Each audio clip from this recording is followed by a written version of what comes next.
जय मसीह की। आज के इस स्पिरिचुअल सीक्रेट एपिसोड में आप सभी लोगों का स्वागत है।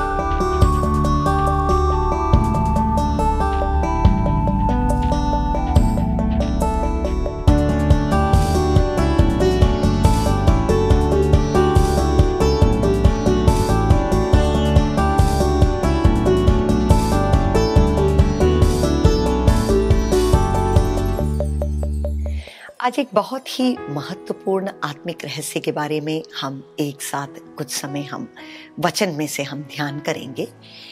इफिसियों के पुस्तक 5वां अध्याय उसका 31वां वचन ऐसा कहता है, इस कारण मनुष्य अपने माता पिता को छोड़कर अपनी पत्नी से मिला रहेगा और वे दोनों एक तन होंगे। यह भेद तो बड़ा है, पर मैं यहाँ मसीह और कलीसिया के विषय में कहता हूँ। वैवाहिक जीवन के बारे में या फिर marriage, the mystery of marriage. परमेश्वर का वचन खुद ये कहता है कि ये एक बहुत बड़ा भेद है। आप देखते हैं कि इस पृथ्वी पर परमेश्वर ने ऐसा एक रिश्ता रख छोड़ा है जो कि मसीह और कलीसिया के बीच में जो रिश्ता है उसको दिखाती है। Praise God. और हमें पता है कि ये वैवाहिक जीवन या मैरिज ये मनुष्य की सोच में से नहीं आया।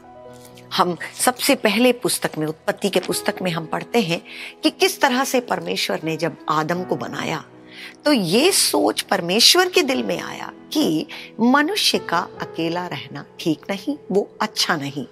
मैं उसके लिए एक साथी बनाऊंगा। I will make a helper that is suitable to him.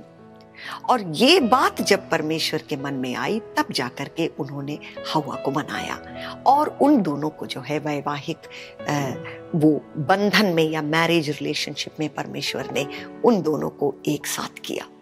और इतनी सुंदर तरीके से परमेश्वर का वचन जो है इस रिश्ते के बारे में ये कहता है कि दो लोग जो हैं वो एक बन जाएंगे, वे दोनों एक तन हो जाएंगे। Praise God.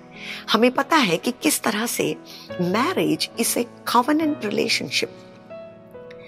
वो एक वाचा है, वो एक कॉन्ट्रैक्ट नहीं कि कुछ समय के लिए दो लोग एक साथ जीने का जो है वो एक डिसीजन लेते हैं और इसके बाद जब उनकी जिंदगी में कोई प्रॉब्लम आ जाता है या किसी तरह से वो दोनों एक साथ आगे नहीं जा पा रहे हैं तो तुरंत उन्होंने ये फैसला कर लिया कि चलो कल से जो है हम अलग अलग रहेंगे।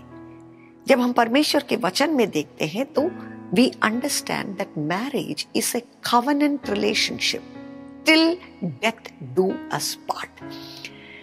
जब विवाह होता है तो दो लोग मिल करके यही जो है कमिटमेंट आपस में लेते हैं कि हमारी आखिरी सांस तक हम एक साथ रहेंगे। और ये वो रिश्ता है जिस तरह का कोई भी और रिश्ता जो है हमारी जिंदगी में नहीं आता, क्योंकि हम कितना भी क्लोज किसी से क्यों ना हो जाएं, वो चाहे हमारे माता पिता हों, भाई बहन हों, हमारे बच्चे हों, हमारे रिश्तेदार हों, हमारे जो है मित्र हों, लेकिन किसी के भी संबंध में ऐसा नहीं कहा जा सकता है कि वो दोनों जो है एक तन हो गए, क्योंकि in body, soul and spirit you become one in marriage relationship. Praise God. तो हमारे लिए ये बात समझना इसलिए जरूरी है क्योंकि अगर हम परमेश्वर के वचन के अनुसार विवाह के बारे में हम जो है अपने सोच को उस तरह से नहीं बदलते हैं तो दुनिया के अनुसार हमारी सोच हो जाने का जो चांस है वो बहुत ज्यादा है। क्योंकि हम जिस तरह के कल्चर में से आए हैं, जिस तरह के फैमिली बैकग्राउंड में से आए हैं, जिस तरह के रिश्तों को हम अपने चारों तरफ देखते हैं तो हमारा सोच भी ये हो जाता है कि शायद वैवाहिक जीवन ऐसा ही होता है।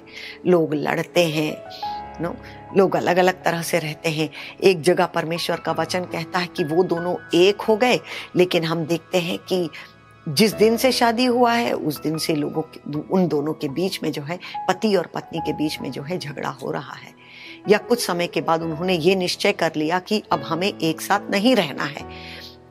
और डिवोर्स रेट आज हमारे सोसाइटी में बहुत ज़्यादा होता जा रहा है। कोई भी छोटा सा झगड़ा हो गया, कोई तकलीफ हो गई, तो तुरंत लोग जो है इस कंक्लूजन में आ जाते हैं कि अब हम जो है एक साथ नहीं रह सकते हैं। लेकिन हमें परमेश्वर के वचन के अनुसार अपनी सोच को बदलना है। Praise God. दूसरा कुरिन्थियों का पुस्तक, उसका 6 अध्याय 14वां वचन, वहां हम पढ़ते हैं, अविश्वासियों के साथ असमान जुए में ना जूतो, क्योंकि धार्मिकता और अधर्म का क्या मेल जोल। Do not be unequally yoked together with unbelievers. परमेश्वर के वचन में केवल एक ये ही जो है प्रिंसिपल दिया गया है कि किस तरह के व्यक्ति से जो है तुमको वैवाहिक जीवन में संबंध लेना चाहिए। अगर आपने प्रभु को जान लिया है, अगर आपने नया जन्म पा लिया है, अगर आप एक बॉर्न अगेन बिलीवर हैं, तो आप केवल एक बिलीवर, एक बॉर्न अगेन बिलीवर के साथ ही संबंध जोड़िए। ये बात जो है परमेश्वर का वचन बहुत क्लियरली हमसे कहता है।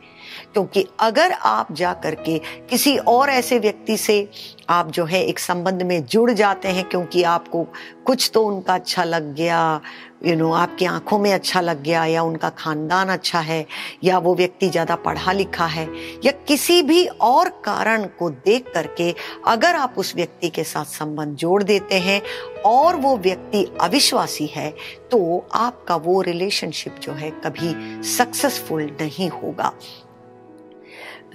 ऐसा परमेश्वर का वचन हमको वार्निंग देता है।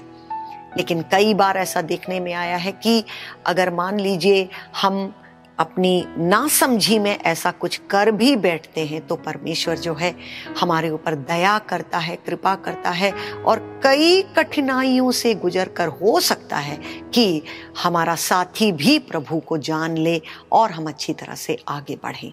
लेकिन सबसे पहले परमेश्वर का वचन हमको ये वार्निंग देता है कि अविश्वासियों के साथ हमको संबंध नहीं जोड़ना है। तो ये हमारी इच्छा रहे, ये हमारी प्रार्थना रहे, हम अपने बच्चों को ये सिखाएं, हम अपने विश्वासियों को ये सिखाएं, अपनी कलीसियाओं में हम ये बात सिखाएं कि वैवाहिक जीवन जो है परमेश्वर उसको कितना महत्वपूर्ण देखते हैं। और ये कितना जरूरी बात है कि जब आप इतना इम्पोर्टेंट डिसीजन अपनी जिंदगी में ले रहे हैं, तो आपको सोच समझ करके, प्रार्थना करके, आपके बुजुर्गों का सलाह लेकर, अपने पास्टर लोगों का सलाह लेकर एकदम सही संबंध में जो है आपको जुड़ना है। क्योंकि यीशु मसीह को अपना रक्षक स्वीकार करने का वो जो एक डिसीजन है, उसके बाद एक व्यक्ति की जिंदगी में दूसरा सबसे महत्वपूर्ण डिसीजन ये रहता है कि उसका विवाह किससे हुआ। क्योंकि अगर आप सही व्यक्ति से वैवाहिक जीवन में आप जो है संबंध जोड़ते हैं, तो वो आपकी जिंदगी में बहुत बड़े अनुग्रह का कारण बन जाता है। और एक बात और, इफिसियों का जो पत्री है उसमें हम देखते हैं 5वां अध्याय, बहुत ही सिंपल सा जो है एक जो है वहां पर हमको प्रिंसिपल दिया गया है कि पति और पत्नी आप दोनों को किस तरह से रहना है। 22वां वचन कहता है, हे पत्नियों अपने अपने पति के ऐसे अधीन रहो जैसे प्रभु के। और 25वां वचन कहता है, हे पतियों अपनी अपनी पत्नी से प्रेम रखो जैसा मसीह ने भी कलीसिया से प्रेम करके अपने आप को उसके लिए दे दिया। Praise God. कितने जो है प्रवचन हम सुनते हैं, भाषण हम सुनते हैं, कितना पुस्तक लिखा गया है वैवाहिक जीवन के बारे में। इन सब के बावजूद हमको इतना कॉम्प्लिकेटेड लगता है कि हमारा जो है वैवाहिक जीवन अच्छी तरह से क्यों आगे नहीं बढ़ता है। लेकिन जब हम परमेश्वर के वचन की ओर देखते हैं तो बिल्कुल सिंपल, जैसे मान लीजिए एक एक लाइन में जो है पतियों से क्या कहना चाहिए वो प्रभु ने कह दिया, पत्नियों के लिए क्या निर्देश है वो बिल्कुल एक लाइन में कह दिया गया। तो इन दिनों में हम और प्रार्थना करें, हम प्रभु से पूछें कि हे पवित्र आत्मा हमको दिखाइए, आप जो है वचन में से मुझे ये प्रकाशन दीजिए प्रभु कि किस जो है अपने वैवाहिक जीवन में अच्छी तरह से आगे बढ़ने के लिए प्रभु जी मुझे क्या करना चाहिए, वो समझ मुझे दे दीजिए, वो प्रकाशन मुझे दे दीजिए, ताकि मेरी जिंदगी जो है उस तरह से बन जाए और हमारा मैरिड लाइफ, हमारा जो है वैवाहिक जीवन, वो परमेश्वर की महिमा का कारण बन जाए। Praise God. आज हमारी कलीसियाओं में, हमारे समूह में हम ये समझते हैं कि जब तक when we have healthy marriages, we have healthy churches and healthy society। और सबसे ज्यादा शैतान जो है आज जो है फैमिलीज में प्रॉब्लम खड़ा करने के लिए जो कुछ भी कर सकता है वो कर रहा है। क्योंकि अगर वैवाहिक जीवन में या फैमिली लाइफ में वो प्रॉब्लम लेकर के आता है तो आगे जैसे मान लीजिए सब कुछ गड़बड़ हो गया, ऐसे एक वातावरण में बच्चे अच्छी तरह से पल नहीं सकते, बढ़ नहीं सकते, और आगे आगे जो है जैसे मान लीजिए जिंदगी का हर एक जो है कदम मुसीबतों से भरा हो सकता है। तो ये एक बहुत बड़ा भेद है परमेश्वर के वचन में। ये वो रिश्ता है जिसको परमेश्वर ने खुद इंस्टीट्यूट किया है, और ये हमारी प्रार्थना रहे और ये हमारा प्रयत्न रहे कि हमारा जो है फैमिली लाइफ, हमारा मैरिड लाइफ परमेश्वर की इच्छा के अनुसार हो और वो परमेश्वर की महिमा का कारण बने। इन वचनों के द्वारा परमेश्वर आप सभी लोगों को आशीष दे।